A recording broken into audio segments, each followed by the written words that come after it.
We have many who are traveling, many who will be traveling. We need to be praying for those who are, that they might be safe. We appreciate the presence of everyone here and our visitors. We welcome you. We're glad that you're spending time with us in worship to God. And this week we have the day of Thanksgiving, in which our nation set aside a day to thank God for all the blessings that we have.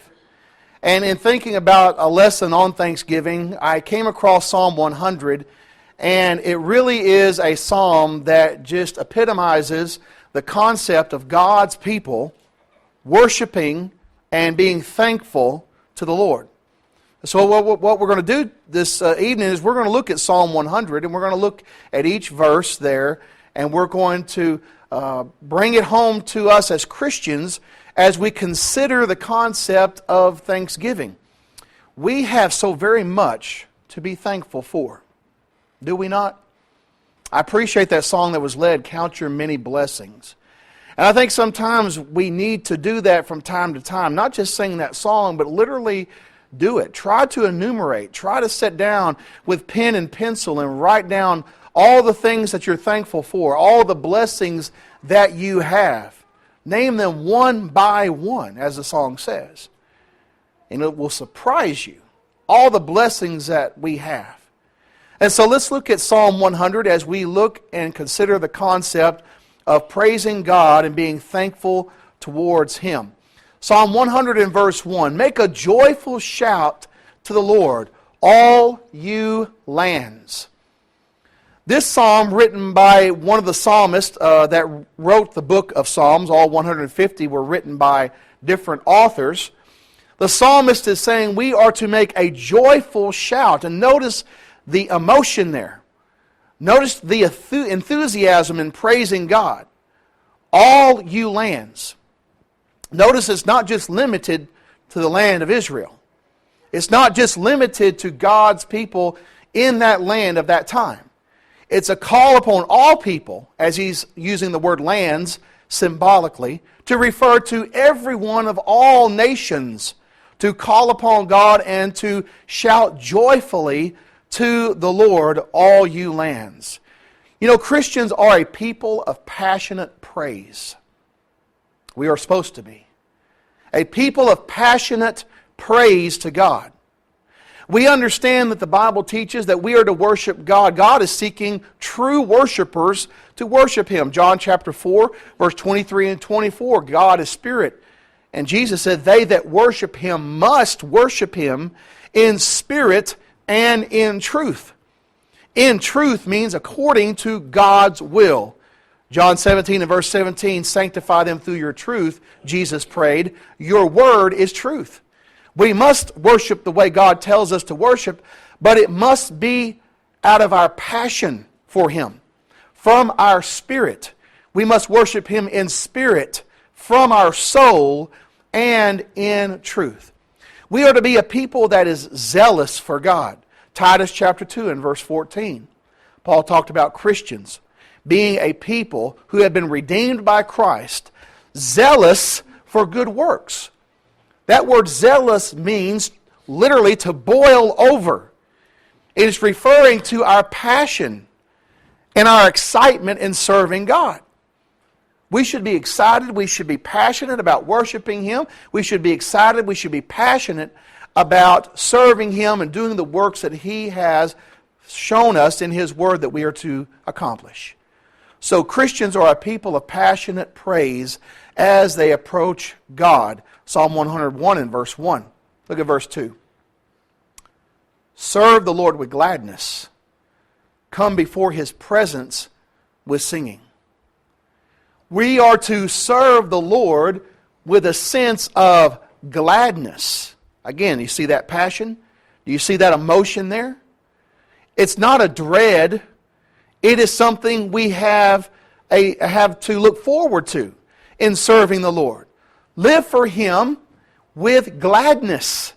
And you come before His presence with singing. Christians are to serve with joy. Christians serve the Lord with a joyful attitude, even though sometimes we are not in the best of circumstances. Sometimes we might find ourselves in situations that are not very joyful. Sometimes beyond any control of our own, beyond any fault of our own, we might find ourselves in situations where it's just hard to rejoice. But remember the words of the Apostle Paul when he was in prison. Philippians 4 and verse 4, rejoice in the Lord always, and again I say rejoice. He's saying that we can rejoice despite our circumstances, despite what's going on around us, despite the storm that is on the outside. We can rejoice, we can serve the Lord with gladness, even if we're facing persecution, even if we're facing heartache and difficulty in our life. We can rejoice in the Lord always. Again, we can rejoice. We come before Him and we sing to honor God and to build each other up. The singing tonight was wonderful. We build one another up. We encourage one another by our psalms, hymns, and spiritual songs. And that's exactly what Paul told us to do as a church. Ephesians chapter 5, verse 18 and 19. He tells us not to be drunk with wine. Don't get intoxicated. He said that's what the world does. But you be filled with the Spirit. You speak to one another in psalms, hymns, spiritual songs, singing and making melody in your heart to the Lord. Colossians 3 and verse 16. You let the word of Christ dwell in you richly, with all wisdom, speaking and encouraging one another, admonishing one another in psalms, hymns, and spiritual songs. So we are singing to one another. We're singing to praise God. We're coming before His presence with singing, but it also builds us up and encourages us to remain faithful to the Lord. Psalm 100, verse 3. Know that the Lord, that is that Hebrew word Yahweh. Every time you find L-O-R-D in all capital letters in the Old Testament, that is that Hebrew word Yahweh. Know that Yahweh, He is God. It is He who made us, and not we ourselves. We are His people and the sheep of His pasture. We know where we came from. We know why we're here. We know where we're going. That is something that humanity has been searching for all throughout human history. Where did I come from? Why am I here? Where am I going? We have the answers. We know the answers because we trust in God. He has given us the answers. It is Yahweh, the God of Abraham, Isaac, and Jacob, the God of His Son, Jesus Christ, who is Yeshua, Jesus. He is the one who has made us. He created us, and not we ourselves. We did not come about through our own efforts. He made us, and we are the sheep of His pasture. God owns us by right of creation and redemption. He owns us because He created us. Genesis chapter 1 and verse 26. Male and female, He created us in His own image. And therefore, He owns us by right of creation, but also we are His people and the sheep of His pasture. Every human being is a creation of God. But He has a special people that belong to Him, and this is who He owns by right of redemption. Psalm 23, a very well-known psalm to all of us. The 23rd psalm is something that is well known. I want to read that psalm. It's a beautiful praise to God for being the great shepherd. Psalm 23. The Lord is my shepherd, I shall not want. He makes me to lie down in green pastures. He leads me beside the still waters. He restores my soul. He leads me in the paths of righteousness for His name's sake. Yea, though I walk through the valley of the shadow of death, I fear no evil. For You are with me. Your rod and Your staff, they comfort me. Verse 5. You prepare a table before me in the presence of my enemies. You anoint my head with oil. My cup runs over. Verse 6. Surely goodness and mercy shall follow me all the days of my life, and I will dwell in the house of the Lord forever. That's redemption. Do you notice in Psalm 23 how that as we follow Christ in this life, we're blessed? We enjoy all the blessings that God has for His people in following God, the great shepherd. We understand all those blessings that He has for us. All spiritual blessings are in Christ. We understand in the New Testament, Ephesians 1 and verse 3. And therefore, as we follow Him in this life, we are blessed, even though we might have to go through the valley of the shadow of death. We're blessed. However, if we continue to follow Him, we can dwell in the house of the Lord forever. That's heaven. We follow the shepherd of our souls, all the way into heaven. And Jesus in John chapter 10, using this imagery of the Old Testament, talks about how that He is the good shepherd of the sheep. He is the good shepherd that lays His life down for the sheep. He is the door of the sheep, and in John 10 and verse 10, He is the one who gives us life, and that life more abundantly. That word more abundantly, that phrase means an overflowing life. Just as it says in Psalm 23, my cup overflows. All of those blessings are found in following Jesus Christ. It is God who made us, not we ourselves. And we are His people, the sheep of His pasture. Psalm 100 verse 4. Enter into His gates with thanksgiving and into His courts with praise. Be thankful to Him and bless His name. There's our theme of thankfulness. You know, the phrase thanksgiving occurs about 32 times in the Bible, both Old and New Testament. Giving thanks, and the word thanks is found much more than that, but thanksgiving, those two words together, found all throughout the Old Testament and all throughout the New.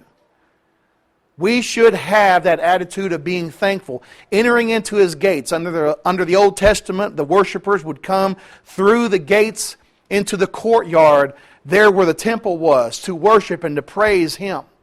We enter into His gates, into His presence, symbolically speaking, when we come together as God's people. And as we worship Him, we come in with thanksgiving. We enter into His courts with praise. Be thankful to Him and bless His name. We should have an attitude of gratitude. That attitude in which we are so very, very thankful for the blessings that we have. Look at Philippians chapter 4. Philippians chapter 4, verse 6 and 7. Be anxious for nothing, but in everything by prayer and supplication with thanksgiving, let your requests be made known to God. What will be the result? Verse 7. And the peace of God, which surpasses all understanding, will guard your hearts and minds through Christ Jesus. There's that thanksgiving again. We're to be anxious about nothing. There's so many things around us that are troubling us. Again, remember, Paul is writing this from prison. He's in prison for doing good. What a horrible situation. What an uncomfortable situation. What a situation that would violate human rights. Yet Paul is saying, rejoice in this book. He's saying, be anxious for nothing. You let your prayers, your supplications be made known unto God. You have that with thanksgiving. Then you'll have that peace, which surpasses all understanding. We should have that attitude of gratitude towards God. Then verse 5. Psalm 100 and verse 5. For the Lord is good. Yahweh is good. His mercy is everlasting, and His truth endures to all generations. Here's the reason why we enter into the gates with praise. Here's the reason why we have thanksgiving to God. This is the reason why we have a national day of thanksgiving unto God. Because God is good.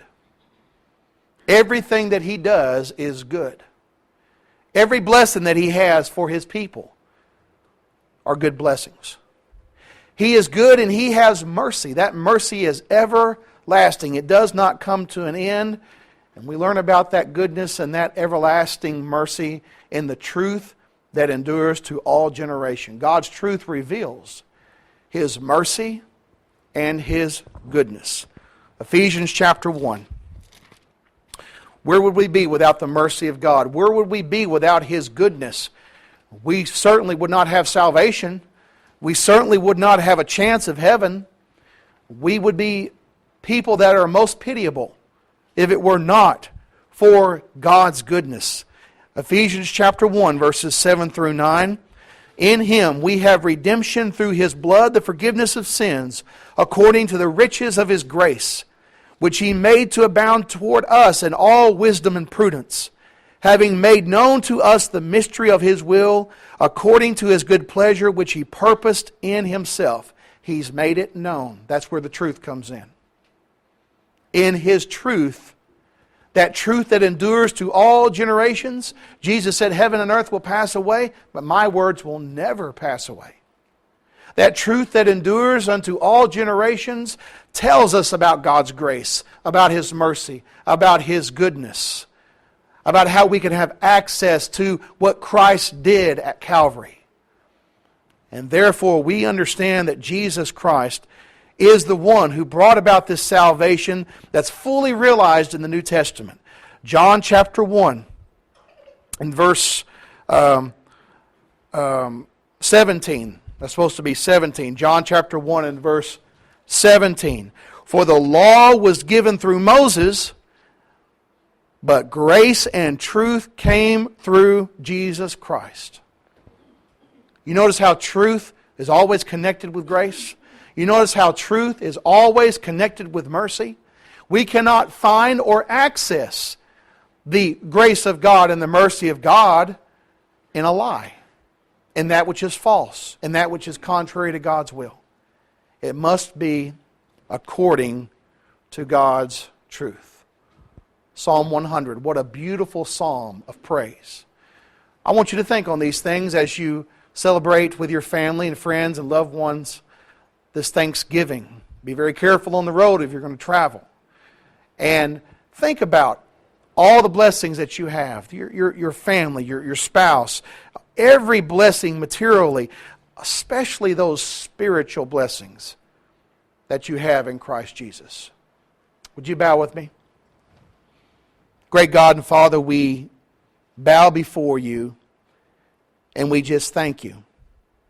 Thank You so much for all the blessings You've given us, everything that we have in Christ, everything that we have in the blessings of our family, everything that we have as far as the freedoms in this nation. We thank You for the salvation that You have offered to us. Forgive us of our sins in Jesus' name. Amen. Perhaps there's someone here tonight that needs to obey the gospel. You need to obey the truth so that you might access the goodness and the mercy of God. You need to become a Christian. Believe in Jesus Christ with all your heart. Make that great confession that He is the Son of God. Repent of all your sins, and we have water. We can baptize you into Christ for the forgiveness of your sins, and the Lord will add you to His body. If you've done that, you've gone astray. You're living contrary to His will. There is still hope. You must repent and you must confess your sins. As always, the choice is yours while we stand and while we sing.